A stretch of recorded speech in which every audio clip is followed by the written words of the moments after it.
And there's an off there, and a major off one of the Jordans. It looks like Martin Brundle, and that's the end of his motor race. That's on the fast left-hander. That's a blind corner. Very, very easy to get the car unstuck, because you can't see where the exit is as you approach that corner, and he would have been going off there at about 100 and probably 120 miles an hour. Gravel trap not doing a great deal. We may see the car. No, we lost it there. That's where the car would have been. But a sad early end for a miserable weekend for Martin Brundle. And off goes David Coulthard, right in front of me.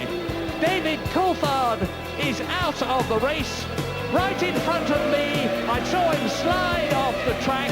He was in 7th position. Here's a replay.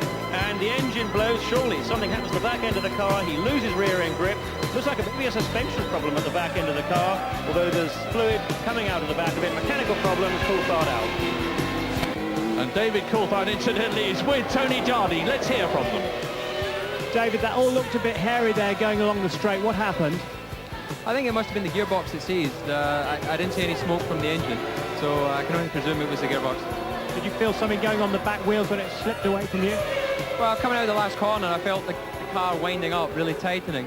So I radioed to say I think I've got a problem, but I'd passed the pit lane entry already. And then obviously when I accelerated, it just seized. So that's racing. It's disappointing though, because I was one-stop strategy, and with that strategy, when Mika was doing 2, I was only 7 seconds behind, so it meant that after the pit stops, I was in really good shape. I must interrupt you, Tony, because Damon Hill has got past Jean Lacey. I hope we see a replay of that so that you can have a look at it again.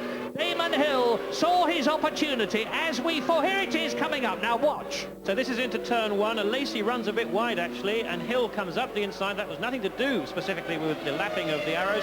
Lacey looks to close the door, realizes it's too late, and through goes Damon. Well, that was a mistake really from Jean Lacey, although he may have been trying to brake particularly late to get around the arrows, but he looked to be fairly well ahead of it. Either way, Hill is now free of the traffic of Lacey.